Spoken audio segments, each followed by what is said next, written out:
Now let's start next exercise 8.6। I hope कि आपको previous exercise के क्वेश्चन जो है वो इजीली समझ आ गए होंगे और आप इसके रिमेनिंग पार्ट जो हैं वो उसी तरीके से सॉल्व करेंगे जैसे आपको बताया गया था। जैसे प्रीवियस जो लेक्चर था उसमें अब आपने क्वेश्चन नंबर 2 जो था उसके रिमेनिंग पार्ट, जिसमें मैंने आपको एक प्लस का और एक ये क्वेश्चन करवाया था और एक प्लस का क्वेश्चन दिस वन, और रिमेनिंग पार्ट आपने करना। इसी तरह क्वेश्चन नंबर 3 में भी मैंने आपको ये थर्ड पार्ट कराया था, तो रिमेनिंग पार्ट आप इजीली इसके सॉल्व कर सकते हैं।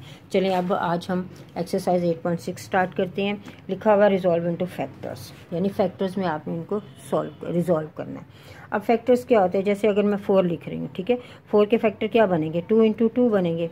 अगर मैं यहाँ लिख रही हूँ 5xy, तो इसके फैक्टर कौन से होंगे, 5 फैक्टर होगा, एक x होगा और एक y होगा, ठीक है। यानी अगर हम इनको मल्टीप्लाई करते हैं वही नंबर आ जाते हैं। जैसे 2 है, 2 को 2 से मल्टीप्लाई 4 आ जाता है। तो यहाँ अब आपने क्या करना है, जब इसके जब फैक्टर बनाने हैं तो आपने क्या करना है, इसमें आपने कॉमन जो है वो निकालना है। अब दो हमारे पास टर्म्स हैं, एक है 5x² और दूसरी है 10xy²। दो टर्म्स हैं, इनमें से क्या कॉमन है वो हम देखेंगे। सबसे पहले हम देखेंगे ये 5 और 10, यानी विच टेबल इज कॉमन। दोनों में कौन सा टेबल कॉमन है, टेबल ऑफ 5, जिसमें 5 भी आ जाता है और 10 भी आ जाता है, ठीक है। क्योंकि 10 के टेबल में 5 तो नहीं आता, ठीक है, तो इसलिए सबसे पहले हम लेंगे क्या लेंगे, 5, टेबल ऑफ 5 कॉमन आ गया। अब हमारे पास वेरिएबल अगर आप देखें तो यहाँ हमारे पास 2 वेरिएबल है, एक्स वाई, यहाँ भी एक्स वाई, यहाँ है x² और यहाँ है जस्ट x1। तो दोनों में से कौन सा वेरिएबल जो है वो हम कॉमन में लेंगे, जो स्मॉल पावर का वेरिएबल होता है वो हम लेते हैं, यानी जस्ट x या 1 वो हम लेंगे। अब y की तरफ आ जाएं, y यहाँ 1 है और y यहाँ 2 है, तो दोनों में से कौन सा वेरिएबल, कौन सी पावर जो है वो कॉमन होगी, स्मॉल पावर, यानी जस्ट y। यानी ये आपने कॉमन निकाल लिया। अब आप ब्रैकेट लगाएंगे। ब्रैकेट लगाने के बाद अब आपने जो कॉमन निकाला है 5x है, वो आपने फर्स्ट टर्म में से भी निकाला और सेकंड टर्म में से भी निकाला है, ये नहीं कि सिर्फ एक में से निकाला है। जैसे ये मैं रफ वर्क में आपको बताने की कोशिश कर रही हूँ, 5x²y, ठीक है, और नीचे आपने क्या कॉमन निकाला है, 5xy। ये वैसे मैं आपको समझाने के लिए कर रही हूँ, लेकिन आप इसे इजीली भी सॉल्व कर सकते हैं। ये देखिए, ये आपने कॉमन निकाला, ये इससे कट जाएगा, y से कट जाएगा, सिर्फ आपके पास क्या रह जाएगा, जस्ट x2 है ना, एक x कट जाएगा ये का। यानी अगर आप देखें तो 5xy जब आपने इसमें से लिया है तो 5 तो आपने बाहर निकाल लिया है, y भी आपने बाहर निकाली और सिर्फ एक x बाहर है और एक x अंदर रह जाएगा यहाँ, ठीक है। यानी इस फर्स्ट टर्म में से सिर्फ एक x बाकी है, माइनस। अब 5 का टेबल आप रीड आउट करें क्या, 10, 5 to the 10, ठीक है। अब ये x तो आपने बाहर ले लिया है, ठीक है, और यहाँ y एक बाहर लिया, बाकी रिमेनिंग 1 y इज़ लेफ्ट, ये अंदर था, ठीक है। तो ये यानी अगर आप इन दोनों को, फिर आप ब्रैकेट को इन दोनों से मल्टीप्लाई करेंगे, आपके पास दोबारा क्वेश्चन वही आ जाएगा, ठीक है।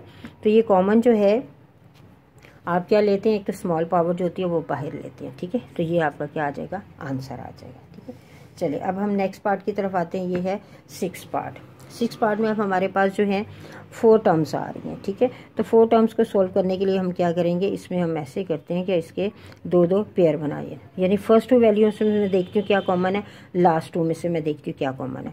फर्स्ट 2 में अगर मैं देखूँ तो एक तो b कॉमन है, ठीक है, दोनों में 1-1 आ रहा है, और यहाँ x3 है, x2 है। मैंने आपसे कहा था कि मैंने फर्स्ट 2 को ले रही हूँ, ठीक है। इन दोनों में स्मॉल पावर कौन सी है, x2, वो मैं कॉमन ले लेती हूँ, ठीक है। अब रिमेनिंग, अब आपने इन दोनों में से b भी निकाला है और x2 भी निकाला है।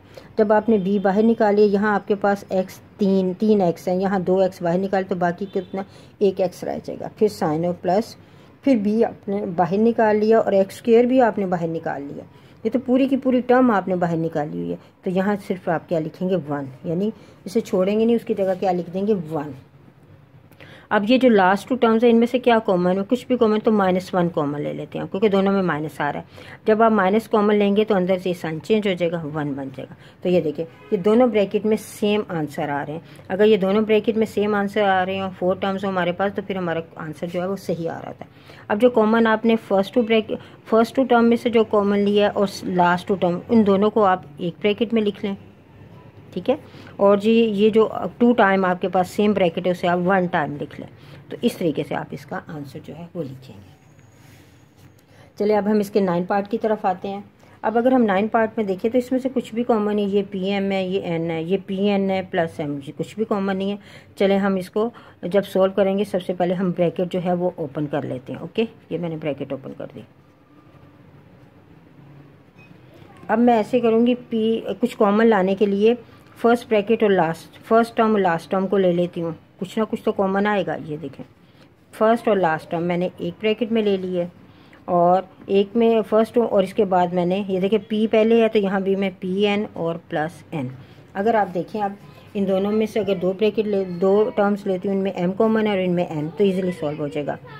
इन दोनों में एम कॉमन है फर्स्ट टू में से, तो यहाँ आपके पास जस्ट पी बचेगा, और एम तो आपने बाहर ले लिया तो उसकी जगह क्या आ जाएगा 1। जो पूरी टर्म ले लेते हैं वो बाहर 1 अंदर 1 आता है।